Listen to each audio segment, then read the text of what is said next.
Detroit. Aurora dispatch to any MCU unit. Code 2, Cruiser 49 ASAP. Code 2, Cruiser 49 ASAP. This morning, we woke up to news of a tragedy. 39 minutes after midnight, the first calls came into 911. 315 and 314 for a shooting at Century Theaters. They're saying somebody's shooting in the auditorium. The door swings right open, somebody walks in dressed all in black. And then shortly after that, that's when we heard gunshots open up. It was just shot after shot after shot. Got 7 down in theater 9. 7 down. He took a gun and he pointed it straight to my face. And he was shooting at anything moving, I mean, just anywhere. I got people running out of the theater that are shot. I don't ever want to see something like that again. 71 people were shot, 12 are deceased. I've worked in a lot of emergency departments. It was a horrific scene. Our hearts break with the sadness of this unspeakable tragedy. I mean, this is the act of a very deranged mind. Our suspect's name is James Egan Holmes. He had his hair painted red. He said he was the Joker. We may never understand what leads anybody to terrorize their fellow human beings like this. Clearly, this is a tragic day for this community and for this city. We're going to stand by our neighbors in Colorado during this extraordinarily difficult time. I'm going to Kennedy. I need somebody to shut this movie off at 9. Have me shut the movie off at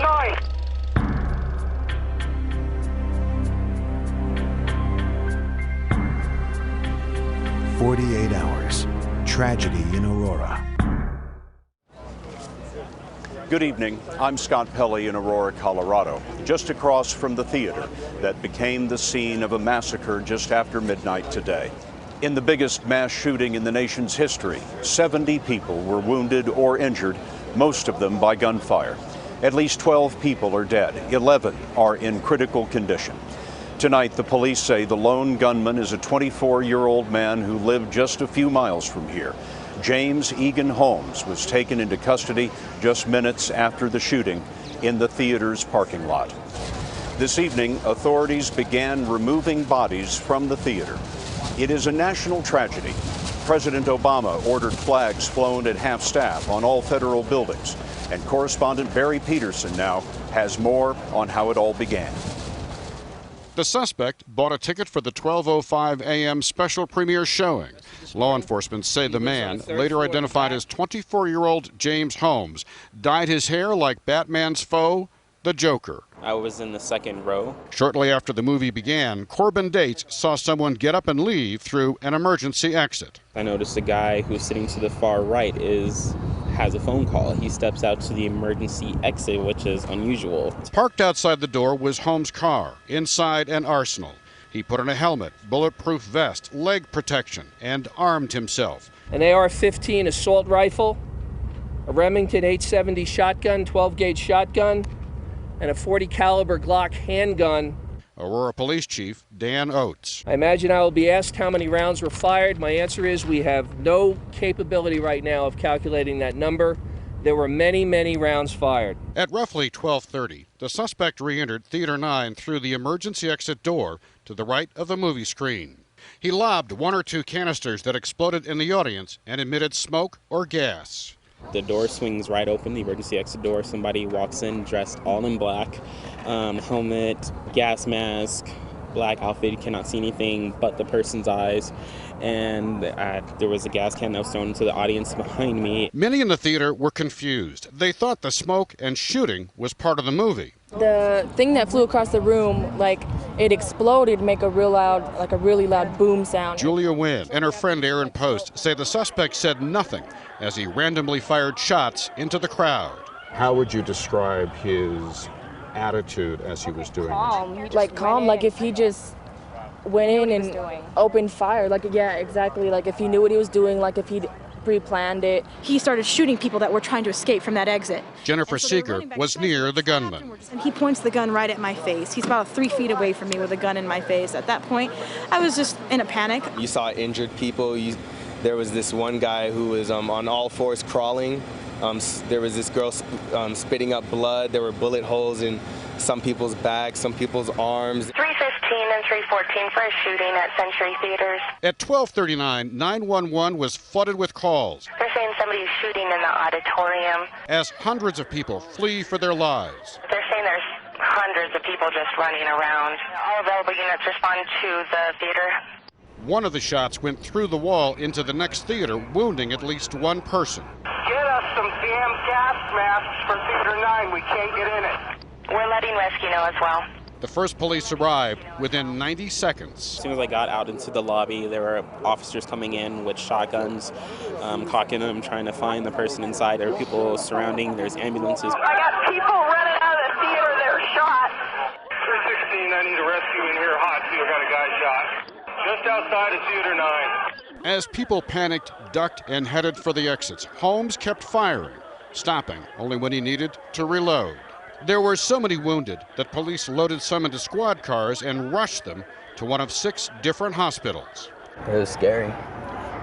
A young girl just with bullet wounds in her leg and blood just all over her is just... I don't ever want to see something like that again. I don't know the best way to ask this, so I'm just going to ask, is there any way to comprehend why somebody would do this? I don't know. James Roars escaped with his children, including a 3-month-old, as he saw others fall. She got shot when she got shot. It's just God watching over us. As the chaos continued, Holmes exited the theater through the same door he came in. I need a marked car behind the theater. Got a suspect in a gas mask. Police spotted Holmes behind the theater, sitting in his white Hyundai. Suspect is going to be a male, unknown race, black camo type outfit. Believed to be wearing a vest, gas mask, and multiple long guns. He surrendered without a fight. Okay, hold that position. Hold your suspect. We now know a lot more about what happened and how it unfolded, Scott, but because the gunman didn't say anything, we don't have an answer to the key question, why? Barry, you reported that Holmes had dyed his hair like the Joker, one of the villains in the Batman movies. We won't know until he has something to say, but what was that all about? Well, you know, last night was a big premiere night. A lot of people dressed up as Batman characters, but the Joker is the character whose job it is to incite chaos. Perhaps that was what was in his mind. Barry, thanks very much. Long after the horror here at the movie theater, investigators are still at the apartment building just a few miles away where the suspect lived. James Holmes planted explosives in that apartment. He apparently had more mayhem on his mind. And senior correspondent John Miller is in New York with more about that. The single most striking aspect of the case, investigators say, is the meticulous and diabolical planning that James Holmes allegedly went to. The meticulousness, the sheer level of detail seemed to be geared to one end, to ensure killing as many people as possible. Former FBI profiler Mary Ellen O'Toole spent most of her career studying the minds of mass shooters. This kind of behavior generally has its roots much earlier on in terms of weeks, days, months, even years. This is what they're thinking about. They fuel these violent fantasies for a long period of time. Then they think about how they're going to carry them out. After arresting James Holmes, police went to his residence, but they moved cautiously, and that may have saved lives. Standing on top of an armored vehicle, a SWAT team member held a camera at the end of a pole. He saw a sophisticated booby trap set to kill anyone coming through the front door. Police Chief Dan Oates. They appeared to be incendiary devices. There's some chemical elements there, and there are also some incendiary elements. They're linked together with all kinds of wires. As a layman, it's not something I've never seen before. We have a lot of very smart bomb techs up there trying to figure out what we're going to do. Investigators now believe Holmes used a timer to set off loud techno music at the apartment just before midnight. It was meant to spur a noise complaint to police, a ruse that would have drawn police to the apartment building, detonating a firebomb, and then pulling all available police and rescue units to the other side of town before the shooting at the theater started. If the first responders, including the police and the firefighters, went there not knowing what was inside that apartment, even if he was killed at the scene, he could continue with his motive of maximum deaths, maximum injuries. And so I think that was a very manipulative thing for this individual to do, to basically lure them over there. That would have allowed him more time to kill more people and left a much smaller police response to the theater shootings. This is someone who was engaged in very predatory, thought-provoking, very well planned out behavior. So he wasn't thinking erratically. In other words, his cognitive skills, his ability to make decisions in a crisis where other people are running around scared for their life, dying around him, he's still able to think strategically. All that planning, all that thinking about how to kill, and all those questions, and police say the suspect isn't talking. Based on his behavior and based on the planning that went into it, that he very likely is sitting back enjoying the impact of the crime. And that really is pretty unnerving when you think about that. John, what is the status of that booby-trapped apartment now? Well, Scott, the bomb squad, FBI bomb squad, Arapahoe County police bomb squads have all looked at that device. When you want to defuse a device like that, you want to do it remotely. You want to use a robot so you don't put a person in danger. And they can't figure out a practical way to render that safe remotely. So they're now at the stage where they're talking about the possibility of maybe blowing it up. They've got the fire department standing by. If it is a firebomb, they can pour water on it. But they have to get past it to get into that apartment where the answers to these questions about motive may live. What are the authorities looking for this evening that might eventually lead to some kind of motive? Well, let's say the clues aren't in the apartment. They're going to be looking at the things they see typically in a case like this, which are what was going on in his life and what the profilers call stressors. That's the loss of a job. In this case, it looks like he had to leave the school, the PhD program. What was behind that? What was the stressor that was at the breaking point that set him off on this planning arc of saying, I'm going to make people pay for what's going on in my life? And they're going to be talking to people in his world, trying to figure out if they can learn what those were. John, thank you. Stay with us for more on the investigation and on the victims of this tragedy in Aurora.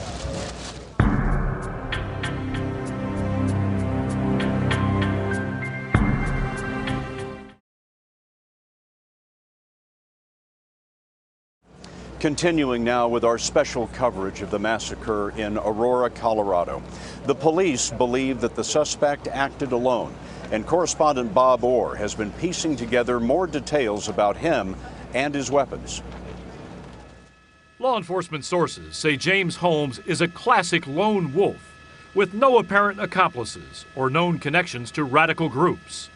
Aurora Police Chief Dan Oates says Holmes alone is responsible for the killing spree. We are not looking for any other suspects. We are confident that he acted alone. However, we will do a thorough investigation to be absolutely sure that that is the case. But at this time, we are confident that he acted alone. Law enforcement officials say over the past few months, the 24-year-old assembled a deadly arsenal, multiple guns, body armor, bottles of chemicals, and homemade explosive devices. Sources say 4 weapons found at the crime scene were all legally purchased between May 22nd and July 6th at 3 Colorado gun stores, a Bass Pro Shop in Denver, and Gander Mountain stores in Aurora and Thornton.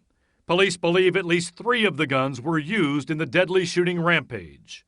A .40 caliber Glock pistol and a Smith & Wesson semi-automatic assault rifle, both of which can be fitted with extended clips. A 12-gauge Remington shotgun was also used. The 4th gun, another .40 caliber Glock, was found in Holmes's car. Evidence teams are still processing the crime scene, but with 71 victims struck by gunfire, law enforcement officials suspect the gunman fired at least 100 rounds, possibly more. Police say Holmes meticulously planned the assault. He apparently surveilled the theater and pre-staged his car and weapons near an access door. He also dressed in commando gear. The suspect was dressed all in black. He was wearing a ballistic helmet, a tactical ballistic vest, ballistic leggings, a throat protector and a groin protector, and a gas mask, and black tactical gloves. Outside the theater where Holmes was arrested, police recovered some of the body armor worn during the assault. Holmes has no criminal record. Prior to his arrest, Holmes' only brush with Colorado police involved a single speeding ticket. So far, authorities say they've established no motive for the shooting spree. A search of social networking sites has turned up no significant clues. And FBI Special Agent Jim Jacone says the young man has no known ties to any domestic or foreign terrorist groups. At this point, we do not see a nexus to terrorism, but we are continuing to look, and we are being as cautious as possible with the investigation as we move forward. Now, sources tell us Holmes was cooperative when he was first arrested overnight, even giving police a sobering warning that his apartment when they got there would be booby-trapped. Since then, though, officials tell us, Scott, that Holmes is clammed up. He's offered no explanation whatsoever for those shootings. Bob, what is next for the investigators? Well, until they can get into the apartment and maybe get a better look at his life, they're making a full-court press going back through the history they can get to, reaching out to former neighbors, classmates, co-workers, just trying to get a better sense of who the guy is. Investigators say along the way, it's very likely there were some kind of warning signs that were missed. Bob, thanks very much. In the hours since the shooting, we've begun to hear about some of the victims, who they were and what they hoped to be. John Blackstone tells us about one very special young woman. To those who covered sports in Denver, she was known as Jessica Redfield, starting out in the business, an aspiring broadcaster. Wanted to start a career for herself in the media business and go on to bigger things. Sports writer Adrian Dater met her first in the press box at a hockey game. He became her mentor. She was funny, vivacious. She was very, very funny, very intelligent. I mean, you knew something was there, you know? You knew there was a spark in her that she was going to be something someday. She had some dreams. She had a lot of dreams. She was going to do fine, and that's what's just, it hurt so much that she was, never got to see that. She was one of those who died in the Aurora shooting. Move back a bit, guys. Just a month ago, she narrowly escaped being killed in another mass shooting in Toronto, Canada. She told stories about helping a boy into an ambulance who had a bloody shirt and been shot, and how she would never take anything for granted ever again. She wrote about that shooting in her blog. I was shown how fragile life was. I saw the terror on bystanders' faces. I saw the victims of a senseless crime. And now I truly understand how blessed I am for each second I am given. Redfield was her professional name. She was born Jessica Gawi from Texas. Her brother Jordan wants people to remember that name. And I don't want that gunman's name spoken. I want that to be the name that they remember is a Jessica Gawi or another victim's name, and remember what they stood for and what their life meant. She wrote a blog about hockey in Denver and interned at a radio station. She got a lot of attention on YouTube when an interview on the ice went wrong. There we go. Or not. When the recent wildfires in Colorado destroyed hundreds of homes, Jessica wanted to help families that had lost so much. She was trying to establish a fund without her name established with it that would have gone to providing hockey equipment. She loved hockey, to the families out there who may not have funds right now for these luxury items such as sporting goods. So we're hoping to get that reestablished and get her name out there and continue the dream that she had and the passion that she had for helping others. She also had a passion for sending text messages. Adrian Dater is struck by the fact he was exchanging text with her just last night. And she wrote to you just last night? Just last night. She wrote to me last night asking if the Denver Post had an internship for the fall in sports. And I said, I don't think so. I think it's summer only. And on Twitter last night, she joked about dragging friends to a midnight show and lamented about waiting 20 minutes more for the movie to start. It was the last 20 minutes of her life. Her boyfriend remembered her on Twitter like this: 140 characters could never do you justice, nor could all the words in this world. Never wanted to fall asleep because it meant missing time with you. John Blackstone, CBS News, Aurora, Colorado.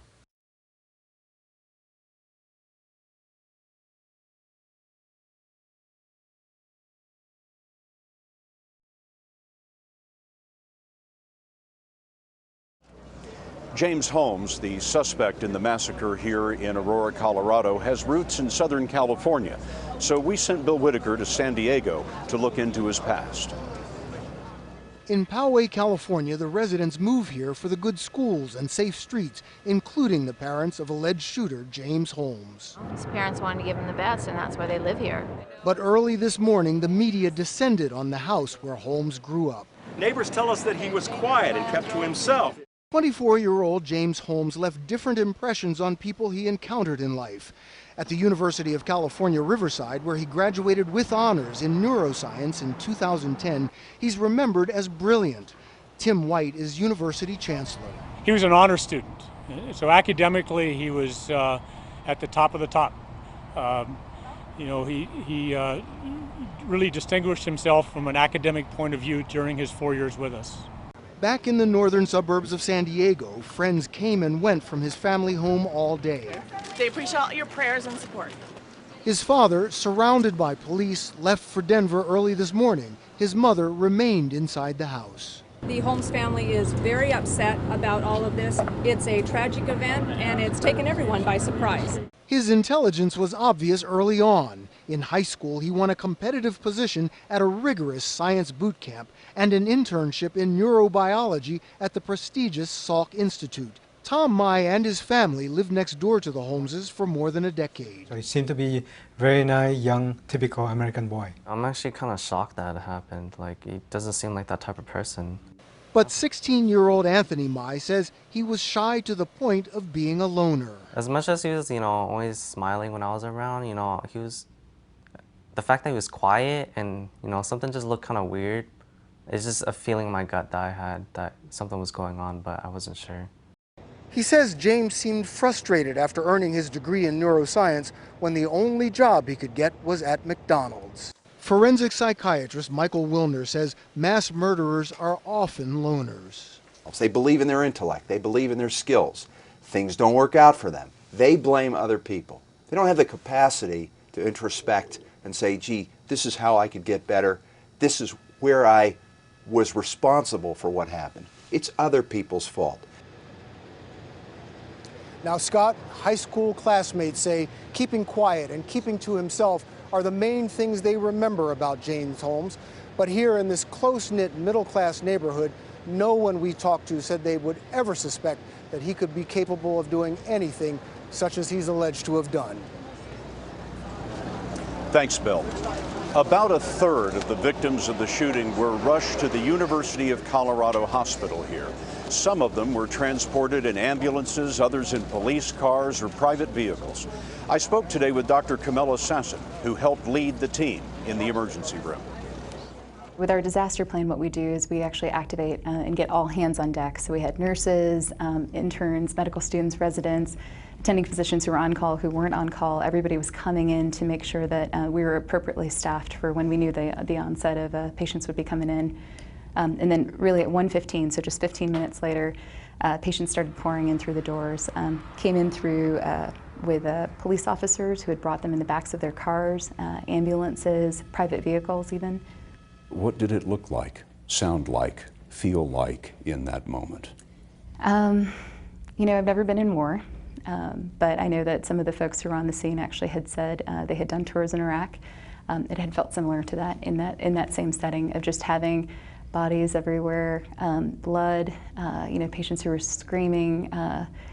It was, again, something that I think I'll probably relive almost every day of my life, as well as my colleagues. But I think at the end of the day, it was just, you have to sort of drown out that noise and just really think about taking care of the patients and, what does this patient need right now to make sure that we can keep him alive, him or her alive, to make sure that they get to the operating room and can see their families. The most seriously wounded patients you saw last night, can you describe them? We did see folks who had gunshot wounds to their head, to their neck, to their chest, to their belly. The numbers of bullet wounds that we saw was just absolutely much larger than I've ever seen before.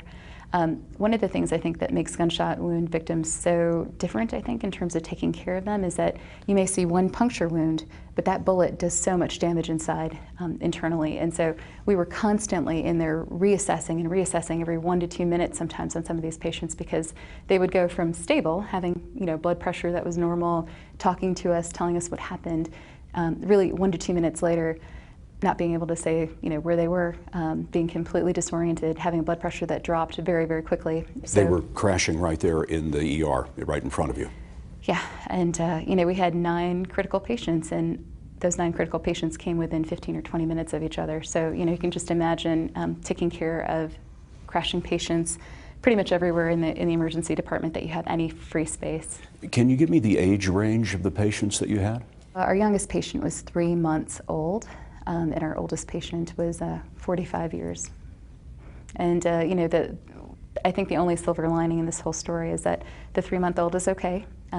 He or she, I can't really say the gender of the child itself, was discharged home in the care of his or her parents. Could you tell anything by the wounds themselves what had happened to these people? There were some shrapnel injuries and then quite a few gunshot wounds, anywhere from the head, chest, abdomen, pelvis. Like I said, I've seen a lot of gunshot wounds before, and just the number of people and how sick they were, I think really just is horrific. How do you process that? How do you come to grips with that? At the end of the day, right now all we've done is take care of patients, and that's my job. At the end, that's what I'm trained for years and years to do, is to take care of patients. I think it's just finally starting to hit me the gravity of what just happened, and just the horrible, horrible injuries. And again, my heart goes out to all the victims and their families. Emergency room doctor Camilla Sasson. It's one of the ironies of this day that the alleged shooter was a student on the same University of Colorado campus where many of his victims were treated. Today, the police went to 2 large classroom buildings, evacuated them, and went through with bomb-sniffing dogs just to be sure, but no explosives were found on the campus. After this shooting, the battle over guns in this country is likely to heat up again. We'll have more about that when our coverage of the tragedy in Aurora continues.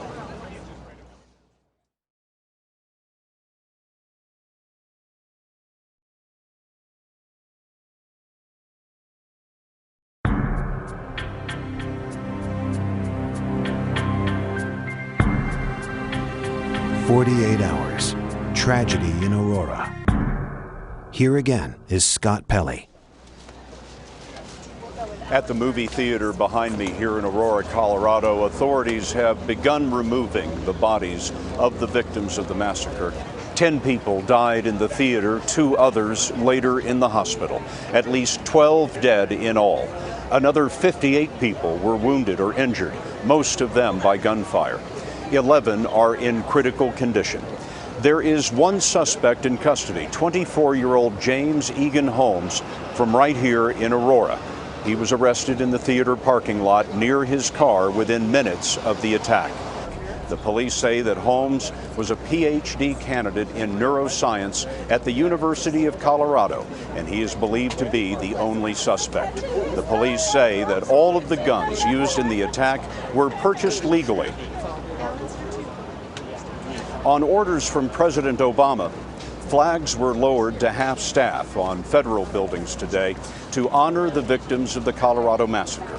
The president and his Republican challenger, Mitt Romney, cut short their campaigning today and spoke out about the Aurora killings. If there's anything to take away from this tragedy, it's the reminder that life is very fragile. Our time here is limited and it is precious. And what matters at the end of the day is not the small things. It's not the trivial things, which so often consume us and our daily lives. Ultimately, it's how we choose to treat one another and how we love one another. Michelle and I will be fortunate enough to hug our girls a little tighter tonight, and I'm sure you will do the same with your children. But for those parents who may not be so lucky, we have to embrace them and let them know we will be there for them as a nation. Our hearts break with the sadness of this unspeakable tragedy. Ann and I join the President and First Lady and all Americans in offering our deepest condolences for those whose lives were shattered in a few moments of evil in Colorado. Now and in the hard days to come, may every one of them feel the sympathy of our whole nation and the comfort of a living God. Today is a moment to grieve and to remember, to reach out and to help, to appreciate our blessings in life. We'll all spend a little less time thinking about the worries of our day and more time wondering about how to help those who are in need of compassion most. Nearly 9,000 people in the U.S. were murdered with guns in 2010.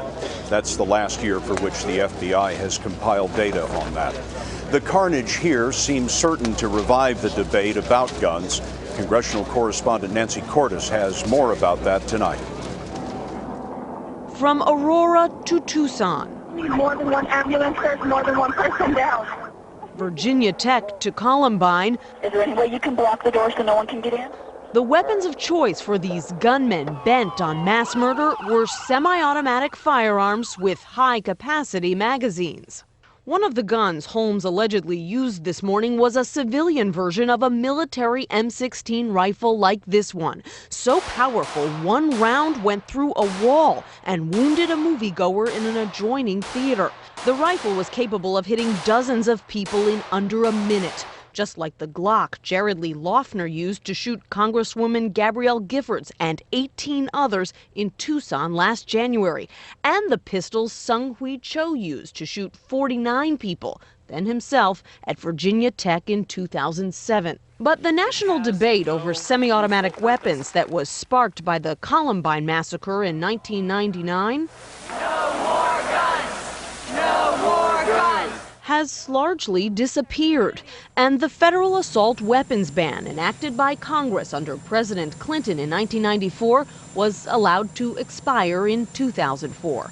On Capitol Hill, even many proponents of gun control have held their tongues in recent years to avoid the ire of the powerful gun lobby. And the protection of our Second Amendment and hunting rights. So I think all of them have been cowed by a handful of advocates who think that the right to bear arms allows you to go out and kill people at random. And that's not overstating it very much. Michael Bloomberg is mayor of New York City, where guns are used in 315 murders every year. Mayors are the ones that go to the hospital at 3 in the morning. And legislators don't. And I've always thought if the legislators had to actually see the pain to explain why they haven't done anything, then they would do something. But Gallup polls show public opinion on gun control has shifted significantly since the early 90s. Back then, 78% of Americans said laws governing the sale of firearms should be made more strict. Now, only 44% feel that way. Such violence, such evil is senseless. Neither President Obama nor his opponent, Mitt Romney, even mentioned guns today. We pray that the wounded will recover. In the past, both have advocated stricter gun laws. Romney signed an assault weapons ban when he was governor of Massachusetts, though he now says he opposes new restrictions. And the Second Amendment is one which I respect. Today, Republican Congressman Mike Kaufman, who represents Colorado, told us he doesn't think more laws are the answer. We have laws on the books concerning felons and laws on the books concerning people that were mentally ill.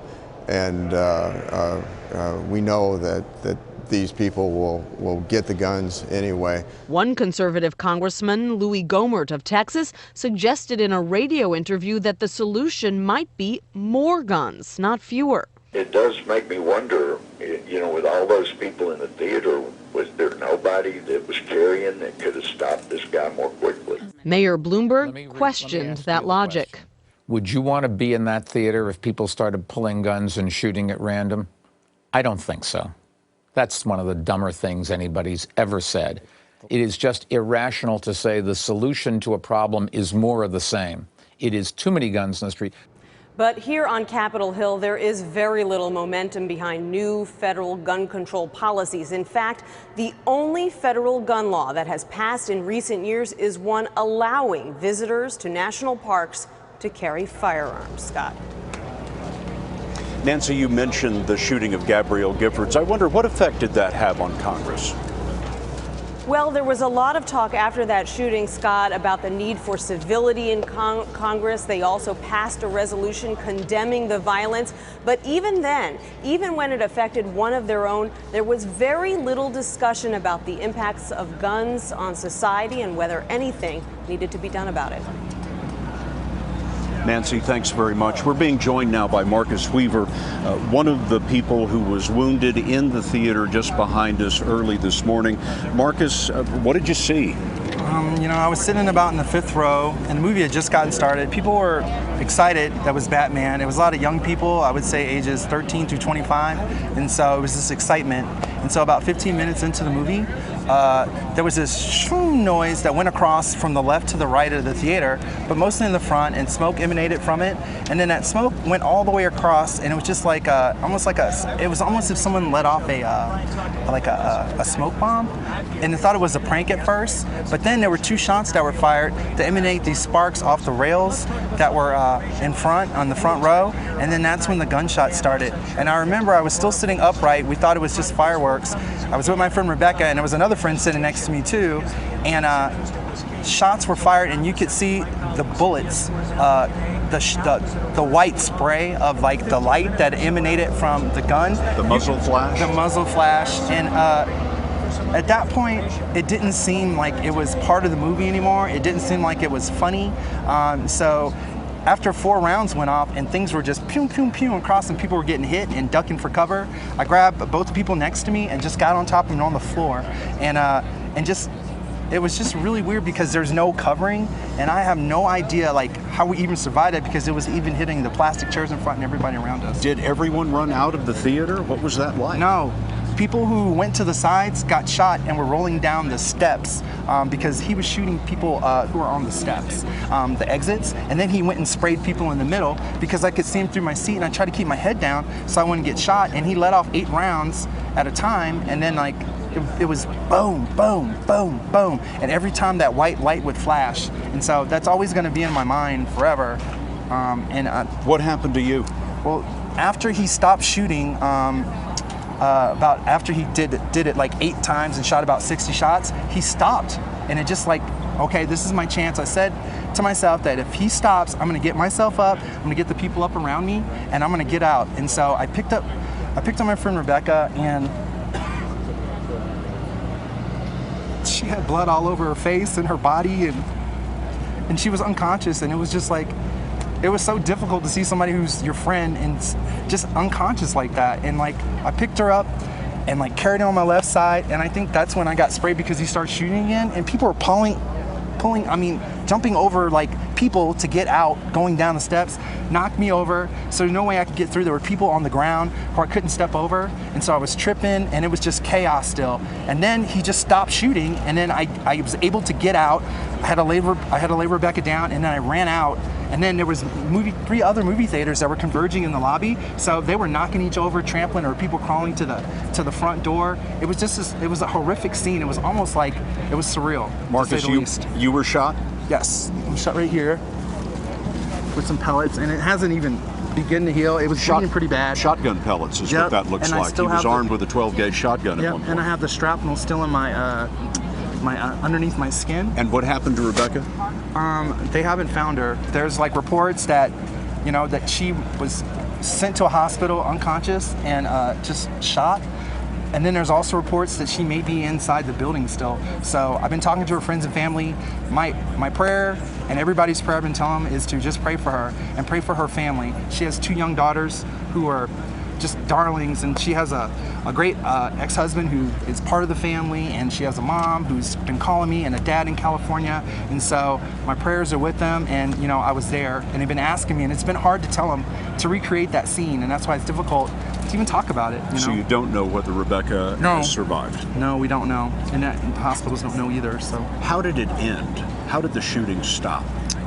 The shooting basically stopped when it seemed after that last round, as I was leaving, I didn't hear any more shots. But at the same time, I don't know what was going on. I was in the lobby at that point and got outside, and that's when they told me I was bleeding.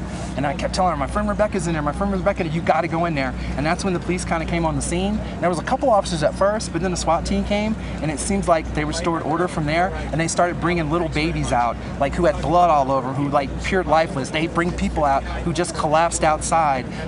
There were like young kids doing CPR on other people. It was just amazing, some of the humanity that was going on, how people were looking out for each other in such a horrific situation, you know? Marcus, thank you. Thank you very much. Thank you. Thank you for talking with us. No problem. Thank you. The gunfire in the theater here in Aurora is having repercussions across the country and around the world. We'll have more on that in just a moment.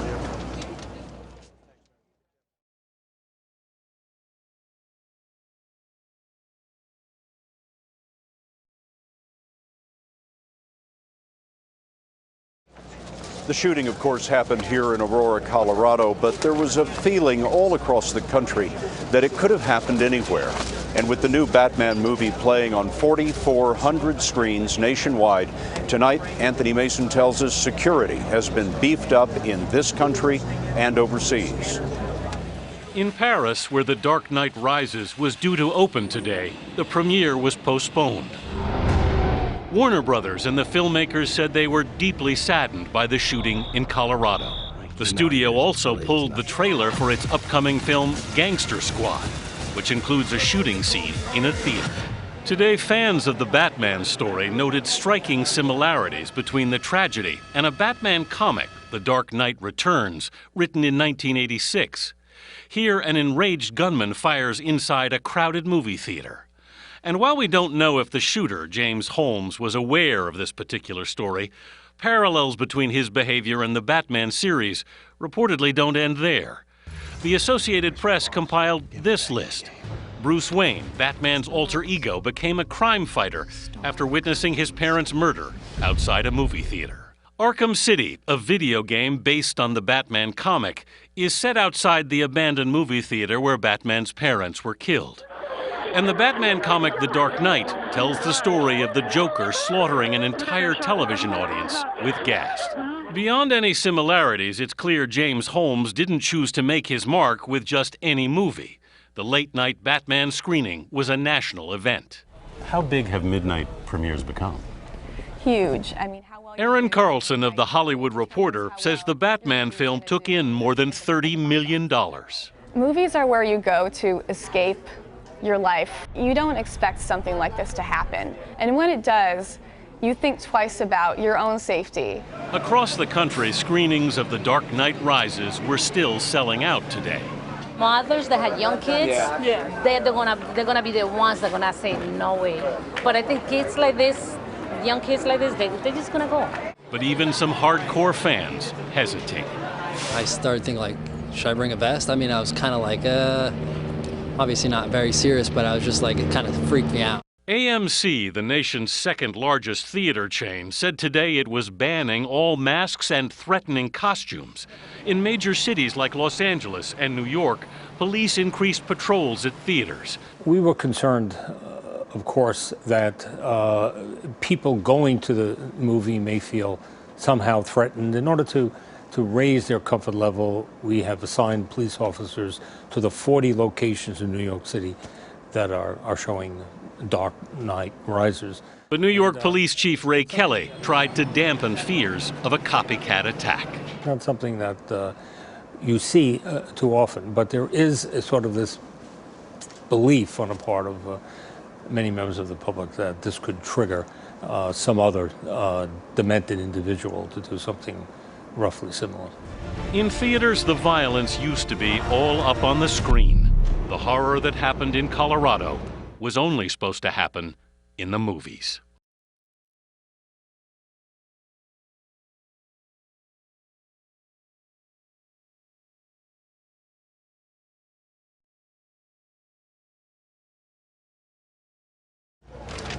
Back now from Aurora, Colorado, Barry Peterson, who is here with me, and John Miller in New York are continuing their reporting on this tragedy. John, what else have you learned? Well, I think as we come up on 21 hours into an incident of national significance that took really only 9 or 10 minutes to unfold, we still are at a stage where the crime scene has been processed to the point, as you reported a few minutes ago, where they can first start to remove bodies, but they still have processing to do in there. And of course, the second crime scene, the shooter's apartment, is a place where they are in a standoff with an infernal device. They have what appears to be a firebomb there that is so intricately rigged and booby-trapped with what they believe are tripwires made of things like fishing line, but also the potential for passive infrared beams crossing the room, that they have pretty much reached the decision that they're probably going to have to detonate it there. So what we see is a very quick incident that really hasn't stopped unfolding. And Barry Peterson, this is a lovely community of about 350,000 people, a prosperous town. One of the 350,000 is you. You live here. This is my hometown, and I know, we say that this is the kind of thing you don't want to have happen in a city like Denver, Aurora. People are very proud, but we don't want to have this happen in America. And, I listened when Colorado's governor talked today about what caused this, a deranged mind, aberrations of nature. I understand those are all words, but there are really ways for people like those of us who live in this city and are going to be living with this story for years to try to understand, if that is at all possible, why somebody would do this and why they would do it in this beautiful place. Barry, thank you. They've been pouring out all day images of the chaos and the grief, but also images of survival. With some help from the photographers of the Denver Post and others, Richard Schlesinger reflects on a night and a day that has changed so many lives. No matter how many times it happens, it is the faces of the affected that always make it feel like the first time.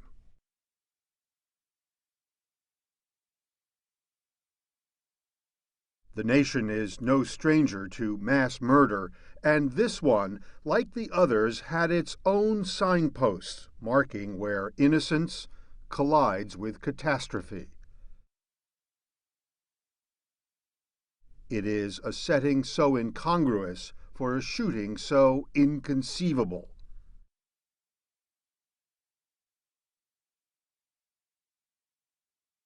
There is now a theater full of new victims to either mend or mourn. 70 names added to a list nobody should be on. We don't know all the names yet, but there are families that are no longer whole and have much too much in common with other families.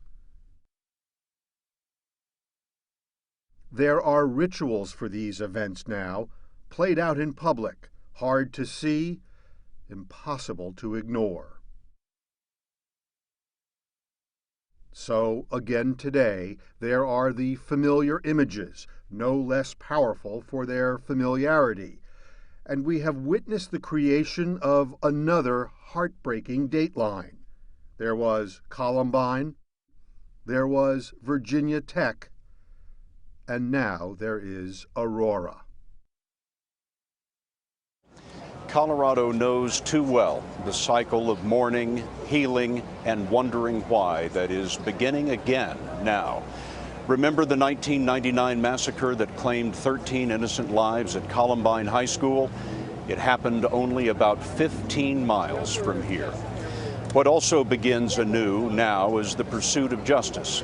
James Holmes is due to make his first court appearance on Monday. I'm Scott Pelley. Good night.